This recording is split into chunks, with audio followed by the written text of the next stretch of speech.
Ali sir classes में आप सभी का स्वागत है। आज आपके लिए एमएस एक्सेल का इम्पोर्टेंट टॉपिक लेकर आए हुए हैं, जिसमें आपको पीएमटी फंक्शन के बारे में बात करने वाले हैं। तो जो लोग चैनल पे नए आए हैं, चैनल को सब्सक्राइब कर दीजिएगा। अगर वीडियो पसंद आए तो वीडियो को लाइक कीजिएगा। इस टॉपिक से रिलेटेड जितना भी आर्गुमेंट मिले हैं, सारे आर्गुमेंट को लिख कर हाईलाइट कर कर लेकर आए हुए हैं, ताकि आपको हर एक पॉइंट को समझा सकें। तो इसको बनाने में बहुत मेहनत लगा है, ताकि आपको बढ़िया से बढ़िया हम बता सकें कि कौन सा ऑप्शन कब और कैसे यूज करते हैं। तो चलिए वीडियो को लाइक कर दीजिए, चैनल पे नए हैं तो सब्सक्राइब कर दीजिएगा। चलते हैं पीएमटी फंक्शन पे, कैसे काम करता है और कैसे इसका रोल है एमएस एक्सेल में। तो PMT stand for payment. PMT का फुल फॉर्म होता है पेमेंट, जिसको पर मंथ ट्रांजैक्शन या पर मंथ टर्म बोलते हैं। तो पीएमटी क्या होता है? एक प्रकार का फाइनेंशियल फंक्शन है जो कैलकुलेट करता है पेमेंट फॉर ए लोन। यानी कि जब हम किसी बैंक से लोन लेते हैं तो उसको हर मंथ कुछ पैसा पेमेंट करना होता है, जिसको हम लोग शॉर्ट में ईएमआई बोलते हैं। तो इस ईएमआई को पे करने के लिए हमको कैलकुलेट करना पड़ेगा कि इतना अमाउंट पर कितना ईएमआई भरना पड़ेगा। तो इसी के लिए हम लोग पीएमटी फंक्शन का उपयोग करते हैं, जो क्या होता है? बेस्ड होता है constant payment and constant interest rate. इसका मतलब ये हुआ कि आपका जो ये पीएमटी फंक्शन है वो किस पर बेस है? एक पेमेंट का। क्या होता है? पेमेंट, यानी कि लोन का जो पेमेंट होता है ना, उस पेमेंट को निकालने के लिए कि कितना मेरा ईएमआई बनता है, उसको पे करने के लिए हम लोग पीएमटी फंक्शन का उपयोग करते हैं, जिसका सिंटेक्स आपको नीचे दिखेगा। इसको हम एक्सेल पे लाइव करके दिखाएंगे, तब आपको ज्यादा बेहतर तरीका से समझ में आएगा। तो घबराइए नहीं, ये पीएमटी फंक्शन आपको यूट्यूब पे भर के मिलेगा, लेकिन कोई भी एक एक ऑप्शन को नहीं समझाएगा जो हम आज आपको समझाने वाले हैं। तो यहाँ पे पीएमटी का सिंटेक्स होता है पीएमटी, ब्रैकेट में रेट आएगा, एनपीआर आएगा, उसके बाद पीवी आएगा, एफवी आएगा और टाइप आएगा। तो जितने आर्गुमेंट आपको दिख रहे हैं, सारे आर्गुमेंट के बारे में हम लिख कर लाए हुए हैं, ताकि आपको हर ऑप्शन हम आपको समझा सकें।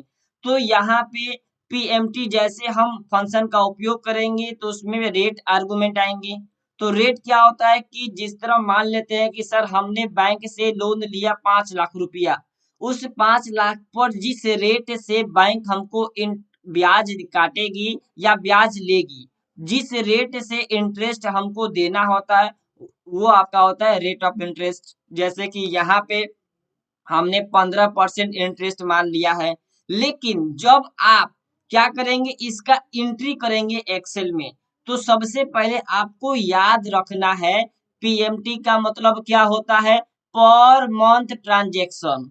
इसका कहने का मतलब ये है कि आप जितना भी अमाउंट ले लीजिए, आपको हर महीना कितना आपको पेमेंट करना है, इसी को निकालने के लिए पीएमटी का उपयोग करते हैं।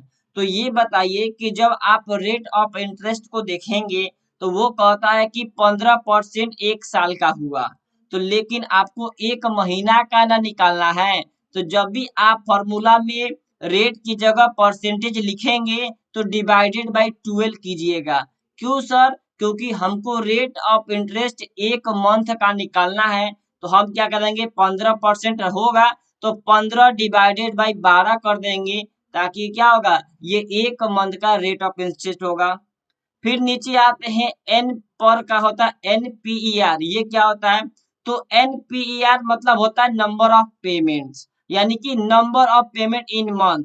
अगर हम 5 लाख रुपया 5 साल के लिए लोन लिए हैं, तो हम कह सकते हैं कि हम इसको 5 साल में आपको लोन का अमाउंट पे करेंगे। तो एनपीआर कहता है कि कितना महीना में पे करेंगे। इसका मतलब ये हुआ कि सर एक साल में 12 महीना होता है, तो हम 5 साल में पेमेंट करेंगे पूरा। इसका मतलब 5 × 12 कर देंगे, यानी कि 12 पचे 60, 60 महीना में हम इसको पे करेंगे। तो एनपीआर आपको यही कहता है कि आप क्या करेंगे, इसको 60 महीना में पे करेंगे। तो जब भी आप इसका एनपीआर की जगह 5 जहां कहीं भी होगा तो उसको आप 12 से मल्टीप्लाई करना होगा। क्यों सर?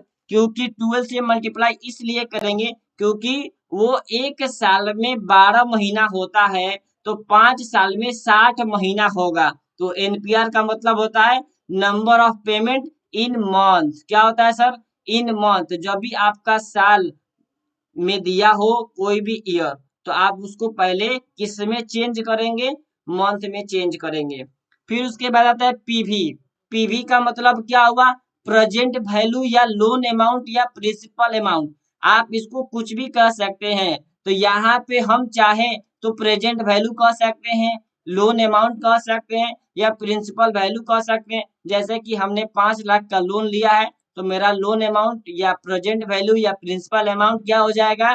5 लाख रुपया हो जाएगा। उसके बाद यहाँ पे देखेंगे तो 2 आर्गुमेंट और दिए गए हैं। ये आपको एक्सेल पे चलते उसके बाद ये वाला दोनों आइटम आपको समझाते हैं। तो अभी तक हमने क्या बात किया? रेट के बारे में बात कर लिया, एनपीईआर के बारे में बात कर लिया और पीवी के बारे में बात कर लिया। रेट का मतलब जो भी रेट होगा 12 से डिवाइड कर देंगे, क्योंकि पर मंथ निकालना है तो 12 से भाग देना पड़ेगा। उसके बाद एनपीआर क्या होता है? एनपीआर का मतलब होता है number of payment in month, यानी कि मंथ में कितना पेमेंट करेंगे, कितना मंथ में पेमेंट करना है। अगर 5 साल है तो 60 महीना में पेमेंट पूरा होगा सर, तो वहाँ पे इंटू में 12 करना पड़ेगा। फिर उसके बाद पीबी का मतलब होता है प्रेजेंट वैल्यू या लोन अमाउंट या प्रिंसिपल अमाउंट जितना हम लोन लिए हैं। तो चलते हैं एक्सेल के स्क्रीन पर ताकि आपको बढ़िया से हम समझा सके। तो जैसे देखिए, आपके लिए घबराइए मत, 3 एग्जाम्पल लेकर आए हुए हैं ताकि आपको पूरा पीएमटी फंक्शन समझा सके। तो पहला है लोन अमाउंट। लोन अमाउंट कितना है सर? 5 लाख रुपया है। Rate of interest per annum, देखिए यहाँ पे पर एनम को मैंने हाईलाइट किया है ताकि आपको ध्यान रहे। पर एनम का मतलब होता है पर साल, हर एक साल 15% का ब्याज देना है। और लोन का पीरियड क्या है सर? ये तो ईयर में आप लिखे हैं। हाँ, हम ईयर में लिखे हैं, तो 5 साल में लोन का अमाउंट पेमेंट करना है। तो याद रखिए, जब भी इंटरेस्ट रेट हम लिखेंगे तो डिवाइडेड बाय 12 करेंगे। देखिए, आपको समझने के लिए यहाँ पे मैंने लिख कर दिया है। क्यों सर? क्योंकि पर एनम का मतलब एक साल होता है, लेकिन पीएमटी जब फॉर्मूला लगाते हैं वो तो केवल एक मंथ का कैलकुलेट करता है ना सर। तो हम 12 से बाहर भाग कर देंगे तो क्या हो जाएगा? वो एक मंथ का रेट ऑफ इंटरेस्ट हो जाएगा। ठीक उसी प्रकार हमका लोन का अमाउंट सर ईयर में दिया है, लोन का पीरियड ईयर में दिया है, तो हम क्या करेंगे सर? पहले इसको हम मंथ में चेंज कर देंगे। 5 साल में ना पे करना है सर, तो हमको 5 साल का मतलब 60 महीना में पे करना है। तो हम यहाँ पे क्या किए हैं? साल को महीना में कन्वर्ट कर दिए, यानी कि एक साल में 12 महीना तो 5 साल में 60 महीना। तो अब इसको हम टोटल अमाउंट 5 लाख जो है वो ब्याज के साथ कितने महीने में पे करने वाले हैं? 60 महीने में पे करने वाले हैं। तो चलिए देखते हैं कि हर मंथ कितना हमको ईएमआई भरना होगा। तो उसके लिए हमको क्या फॉर्मूला लगाना है? पीएमटी का फॉर्मूला लगाना है। तो लिखते हैं इक्वल टू पीएमटी, टैब कर देंगे। तो देखिए, आपके सामने कुछ आर्गुमेंट खुलेंगे। क्या आर्गुमेंट है सर? पहला आर्गुमेंट का नाम है रेट, यानी कि कितने परसेंट से ब्याज काटेगा सर? तो 15%। तो देखिए, 15% जिस सेल पे है उस पे आप क्लिक कर दीजिए। जैसे हम क्लिक करेंगे इस सेल का रेंज ले लिया, लेकिन रुक जाइए सर, यहीं पे क्या करना है? 12 से भाग कर दीजिए, डिवाइडेड बाई 12। क्यों सर 12 से भाग क्यों करेंगे? क्योंकि ये पर एनम है, एक साल का इंटरेस्ट 12% 15% है, हमको एक महीना का निकालना है तो 12 से डिवाइड करना पड़ेगा। अब नेक्स्ट है कॉमा करेंगे, तो नेक्स्ट बोल रहा है एनपीआर। क्या बोल रहा है सर? एनपीईआर। एनपीआर का मतलब क्या होता है सर? एनपीआर का मतलब होता है number of payment. Number of payment का मतलब सर कि कितना महीना में आप टोटल अमाउंट पे करेंगे। तो सर 5 साल में। अरे हम 5 साल पूछे हैं, हम पूछे कि नंबर ऑफ पेमेंट, इसका मतलब कितना महीना में पे करेंगे। तो सर 5 साल है ना, तो 12 से गुना कर दीजिए ना, 60 महीना आ जाएगा। तो 5 साल है तो इस सेल पे क्लिक करेंगे। क्या ये 60 महीना हुआ है? नहीं सर। तो इसको 60 महीना लिखने के लिए इस सेल में गुना कर देंगे 12, क्योंकि 12 से गुना करेंगे तो ये मंथ में चेंज हो जाएगा। तो ये मेरा NPER समझ में आ गया। उसके बाद नेक्स्ट है आपका PV। PV का मतलब क्या होता है? Present value. प्रेजेंट वैल्यू या प्रिंसिपल वैल्यू। तो लोन कितना का लिए थे? तो लोन सर 5 लाख का लिए थे, तो मेरा प्रेजेंट वैल्यू 5 लाख हो जाएगा। तो इस पे हम क्लिक कर देंगे। देखिए इस सेल का नाम ले लिया, फिर कॉमा लगाएंगे। कॉमा के बाद देखिए अब क्या पूछ रहा है सर, थोड़ा देख लेते हैं। तो देखिए आपको क्या पूछ रहा है? FV। FV का मतलब क्या होता है? चलिए हम अपने नोट्स में लेके चलते हैं ताकि आपको बढ़िया से वहां समझा पाए। तो FV का मतलब होता है, देखिए यहाँ पे लिखे हुए हैं, FV मीन्स फाइनल वैल्यू या बैलेंस। ये ऑप्शनल आर्गुमेंट होता है, आप इसको चाहे तो छोड़ भी सकते हैं। इफ यू वांट टू पे of the loan amount you would inter zero. अगर देखिए हिंदी में आपको समझने के लिए भी लिख कर लाए हुए हैं, यदि आप लोन चुकाना चाहते हैं तो शून्य दर्ज करना होगा, यदि छोड़ दिया जाए तो शून्य मान लिया जाता है। जैसे आपको फिर एक्सेल पे लेके चलते हैं, या FV का मतलब कह रहा है कि जो ये आप लोन का अमाउंट 5 लाख रुपया लिए हैं, क्या आप इस लोन के अमाउंट को पे करना चाहते हैं? अरे भाई लोन लिए तो पे नहीं करेंगे, एकदम पे करेंगे। तो लोन का अमाउंट पे करना चाहते हैं तो जीरो लिखिए। सर अगर हम इसको जीरो ना लिखे छोड़ दे तो यही ना कह रहा है। अगर आप यहाँ पे देखिए, यहाँ पे यदि इसे छोड़ दिया जाए तो शून्य मान लिया जाता है। अगर आप इस जीरो को छोड़ देते हैं तो वो क्या मान लेगा? जीरो ही मान लेगा, क्योंकि हमको इस लोन का अमाउंट को पेमेंट करना है, तो इसलिए हम इसको जीरो लगा देंगे। फिर कॉमा करेंगे, तो कॉमा करेंगे तो देखिए आपके सामने क्या खुल रहा है सर, टाइप। इस सर ये टाइप क्या होता है? तो टाइप पे जैसे आएंगे तो टाइप के लिए भी चलते हैं नोट्स के ऊपर। चलिए सर नोट्स के ऊपर देखिए क्या है। तो टाइप के लिए होता है मीन्स पेमेंट ड्यू। आपका पेमेंट कब ड्यू होता है? एंड ऑफ पीरियड या बिगिनिंग ऑफ पीरियड। अगर आप जीरो लगाएंगे तो एंड ऑफ पीरियड, अगर आप 1 लगाएंगे तो क्या होगा? Beginning of period. सर ये तो समझ में नहीं आया, क्या समझाना चाहते हैं? देखिए हम आपको समझाना ये चाहते हैं कि अगर हम किसी बैंक से लोन लेते हैं, उस लोन का अमाउंट 1 मंथ के बाद यानी कि 1 मंथ के लास्ट में आपका ड्यू होता है, यानी कि ब्याज आपको 1 मंथ के बाद देना है, तब वो क्या हो जाएगा? End of period. क्या होगा? End of period. लेकिन महीना स्टार्ट होते ही आपको ब्याज मांगे तो वो होता है बिगिनिंग ऑफ पीरियड, यानी कि महीना का स्टार्ट होते ही आपको ब्याज देना है।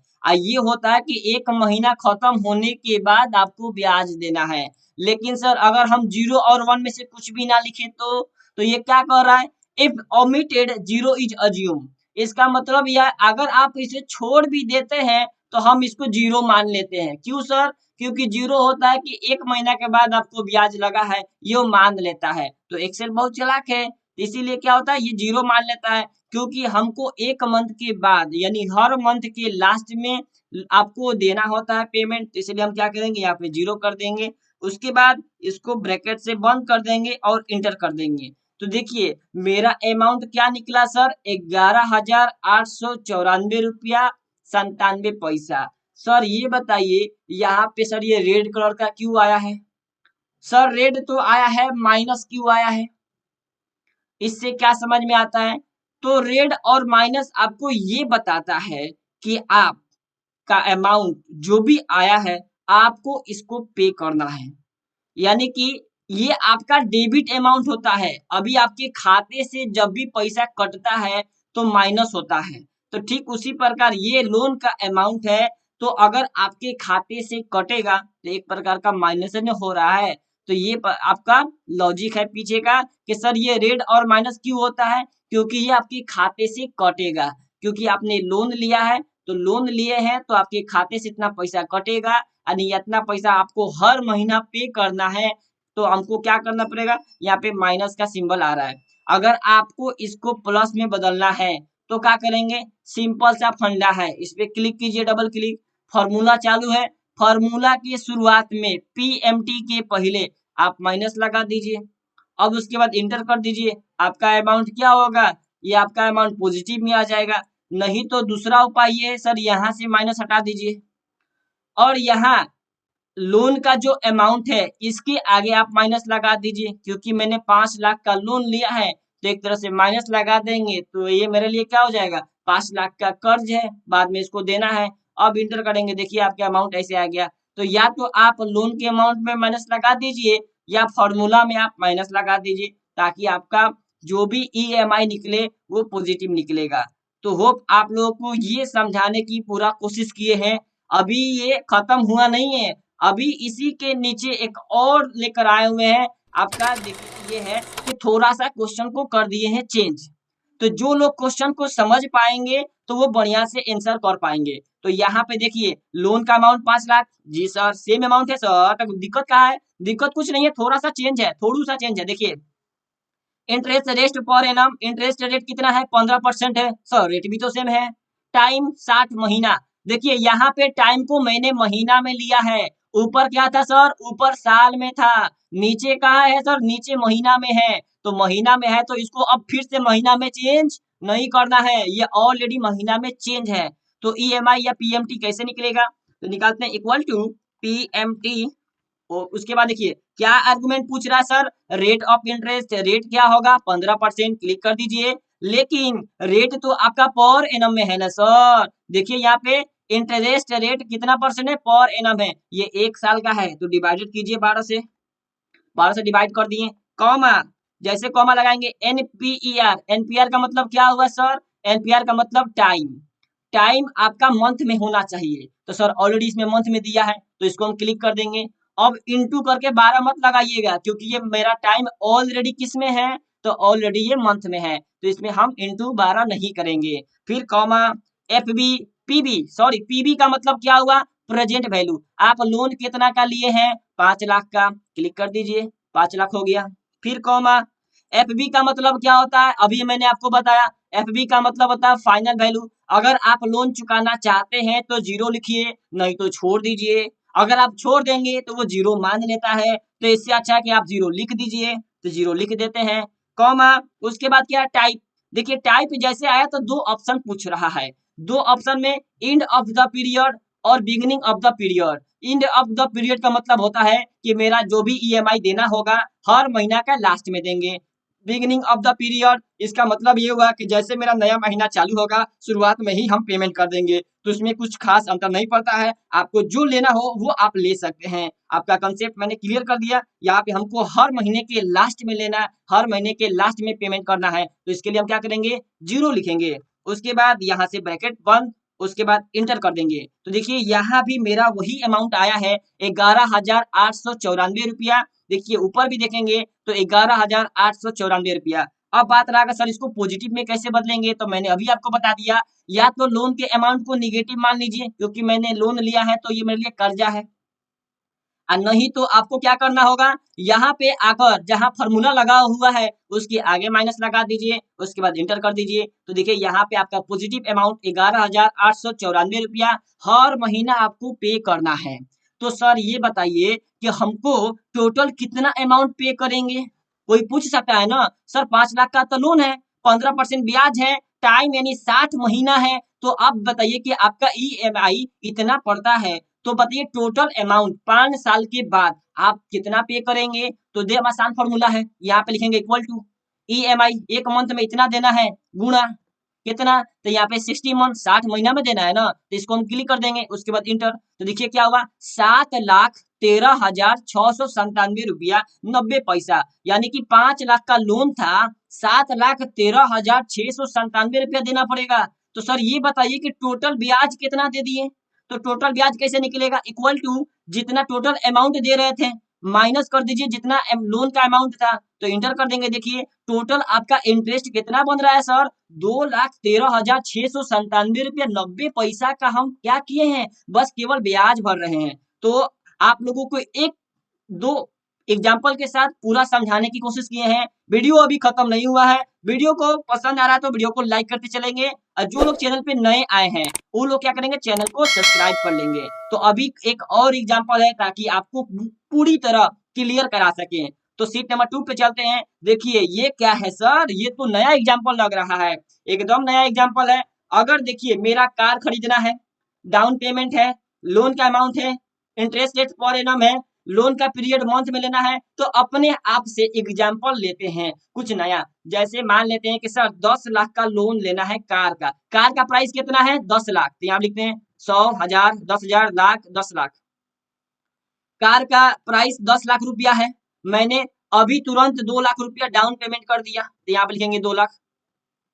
ठीक है, तो 10 लाख रुपया में से 2 लाख रुपया डाउन पेमेंट कर दिए, तो अब बताइए हमको कितना पेमेंट करना होगा कार का, 8 लाख रुपया बचा ना सर, तो ये 8 लाख का हम लोग लोन ले लेंगे। तो यहाँ पे क्या होगा, इक्वल टू 10 लाख माइनस इतना कर दीजिए, तो आपका लोन का अमाउंट हो जाएगा 8 लाख रुपया। अब ये जो कार वाला है ना बहुत चोर है, ये कह रहा है का 20% से आपको हम ब्याज काटेंगे। चलिए कोई बात नहीं है, 20% हम आपको देंगे, तो यहाँ से हम 20% ले लेंगे। उसके बाद लोन का पीरियड क्या होगा, इस लोन का पीरियड हम देंगे 36 महीना में। 36 महीना का मतलब 3 साल। यहाँ पे देखिए लोन का पीरियड क्या है, महीना में लेना है, तो हम 36 महीना लेंगे तो क्या होगा 3 साल, तो यहाँ पे हम लिखेंगे 36। यहाँ पे सर मंथ दिया है तो मंथ में लिखना है, गलती से ईयर में मत कर दीजिएगा। ठीक है, अगर आपको ईयर करना है तो पहले यहाँ पे ईयर लिखना होगा, तब आप यहाँ पे 3 साल लिख सकते हैं। तो हमको 36 महीना में पेमेंट करना है। बताइए अब किसको आंसर नहीं मालूम है कि कौन सा फॉर्मूला कहाँ लगेगा, तो चलिए हमारे साथ साथ बताइए क्या लगेगा। यहाँ पे आते हैं और लगाते हैं, देखिए आपके सामने लिखेंगे फॉर्मूला, आप लोग थोड़ा गौर फरमाएंगे। Equal to PMT। ठीक है, उसके बाद रेट पूछ रहा है सर कितना रेट है, तो 20% रेट है, लेकिन परसेंट रेट तो है, ये पर एनम है, तो रेट पे क्लिक कर दीजिए, डिवाइडेड बाई 12 कीजिए। क्यों सर आप डिवाइडेड बाई 12 क्यों कर रहे हैं, अभी ने हमने बताया ना पर एनम का मतलब 1 साल का है, लेकिन EMI पर महीना का निकलता है ना, तो हम क्या करेंगे 12 से डिवाइड कर देंगे, कॉमा।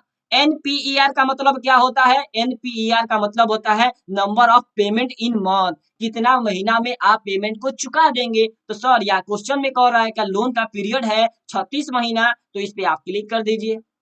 अब इंटू में 12 नहीं करना पड़ेगा, क्यों सर, क्योंकि ये ऑलरेडी महीना में दिया है। ठीक है सर, कॉमा। PB का मतलब प्रेजेंट वैल्यू, प्रेजेंट वैल्यू का मतलब लोन का अमाउंट, तो मेरे पास कितना लोन का अमाउंट है, देखिए यहाँ पे 8 लाख रुपया, तो क्लिक कर दीजिए, फिर कॉमा। इस FB का मतलब क्या होता है, तो FB का मतलब होता है कि अगर आप इस लोन को पे करना चाहते हैं तो 0 लिख दीजिए, नहीं तो छोड़ दीजिए। जब आप इसको छोड़ देंगे ये ऑटोमेटिक इसको 0 मान लेगा, तो इससे अच्छा है कि हम 0 लिख देते हैं। ठीक है, उसके बाद कॉमा, जैसे कॉमा लगाएंगे तो कह रहा है ये कि बताइए आपका जो भी पेमेंट करना होता है तो महीना के लास्ट में पेमेंट करते हैं कि महीना के शुरुआत में पेमेंट करते हैं, सर हम महीना के लास्ट में पेमेंट करते हैं, तो 0 लिख दीजिए, देखिए 0 लिख दिए। उसके बाद ब्रैकेट बंद कर दीजिए, आप यहाँ पे 1 भी लिख सकते हैं, कोई दिक्कत नहीं सर, कोई दिक्कत नहीं है, बस महीना के पहले देंगे वो महीना के बाद में देगा। यहाँ पे ब्रैकेट बंद कर देंगे, उसके बाद इंटर कर देंगे, तो जैसे इंटर किए तो देखिए आपके सामने क्या होगा, 29,730 रुपया 87 पैसा देना होगा। ये माइनस में क्यों आ रहा है, क्योंकि हमको लोन का पेमेंट करना है ना, अपने बैंक से पैसा कटवाना है कि नहीं कटवाना है, इसीलिए कह रहा है कि आपको इतना पैसा पेमेंट करना होगा। इसको पॉजिटिव में लाना है तो क्या करेंगे, डबल क्लिक करके आपका फॉर्मूला चालू हो गया, फॉर्मूला के पहले आइए और माइनस लगा दीजिए, तो ये ऑटोमेटिक क्या करेगा, फॉर्मूला का पहले आके क्या करना है सर, माइनस लगा देना है, उसके बाद इंटर कर दीजिए, ये ऑटोमेटिक पॉजिटिव में बदल देगा। अब बात करते हैं सर यहाँ पे टोटल अमाउंट कैसे निकलेगा। टोटल अमाउंट का मतलब क्या हुआ सर, कि हम एक महीना में इतना पैसा दे रहे हैं, तो पूरा 36 महीना में कितना पैसा देंगे, तो यहाँ पे आइए और लिखिए इक्वल टू इतना अमाउंट इंटू 36 महीना इंटर, तो क्या हुआ 10,70,311 रुपए दे रहे हैं। सर ये बताइए तो पूरा अमाउंट दे रहे हैं, ब्याज टोटल कितना दे चुके हैं, तो equal to total amount minus कितना जितना का लोन लिए थे, तो 8 लाख का लोन लिए थे, क्लिक कर दीजिए, एंटर कर दीजिए, तो देखिए आपके सामने क्या होगा, सर 2,70,311 रुपया का ब्याज भर रहे हैं केवल। तो देखिए आपके सामने ये पूरा क्वेश्चन सॉल्व हो चुका है। तो ऐसे आप चाहें तो हर एक फंक्शन का उपयोग करके देख सकते हैं, हर एक आर्गुमेंट को आपको उपयोग करके हम दिखा दिए हैं। अगर आपको वीडियो पसंद आए तो वीडियो को लाइक कर दीजिएगा। इसके बाद हम लोग इसका नेक्स्ट वीडियो यानी कि नेक्स्ट ट्यूटोरियल लेकर आने वाले हैं FB फ्यूचर वैल्यू पर और PV प्रेजेंट वैल्यू पर। ये सारा वीडियो हम लाइन बाय लाइन लेकर आते रहेंगे। चैनल पे नए होंगे तो चैनल को सब्सक्राइब कर दीजिएगा और वीडियो पसंद है तो वीडियो को लाइक कर दीजिएगा। तो चलिए आज के लिए बस इतना ही, मिलते हैं आपसे नेक्स्ट वीडियो में नेक्स्ट टॉपिक के साथ। चलिए थैंक यू सो मच।